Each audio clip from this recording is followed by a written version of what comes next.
The Green Knight finally makes its debut in theaters. This adaptation of the Arthurian tale looks to bring to life the fantastical tale, but does it fall under the weight of its own ambition, or is this an adaptation worth losing our heads over?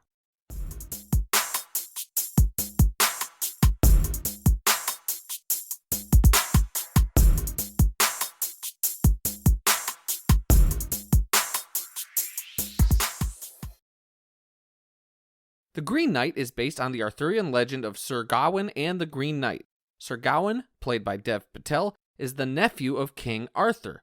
When a mysterious Green Knight presents a challenge to the court, it is Gawain who steps up to take on the challenge. The knight allows a single blow to be struck upon him, but 1 year from that day, he would get to return the favor. Fast forward a year, Gawain must journey to the Green Knight's chapel to fulfill the terms of their arrangement.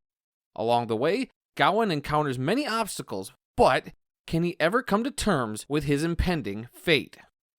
This film has quite a few things working in its favor, the biggest aspect being the lead performance of Dev Patel, who many will recognize from Slumdog Millionaire. How this guy hasn't won an Academy Award for his acting is beyond me, because anytime I see him, he's usually knocking it out of the park. Other fantastic elements include the amazing set design and cinematography. There's a lot of technical aspects to this film that really impressed and wowed me as well.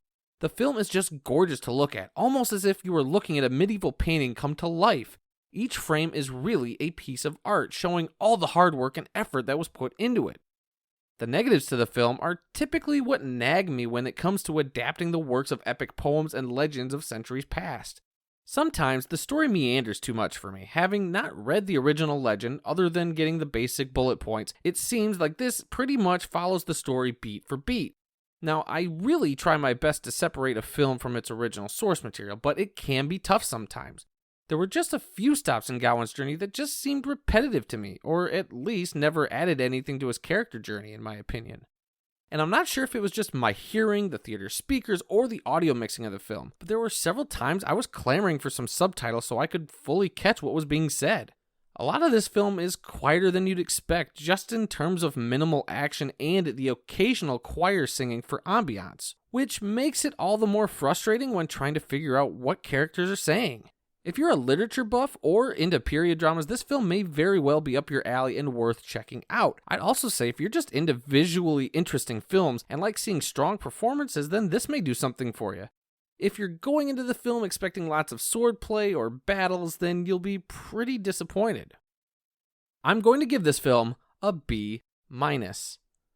Dev Patel's performance alone did a lot for me. He's definitely an underappreciated actor working today, and I just like seeing what he brought to the film.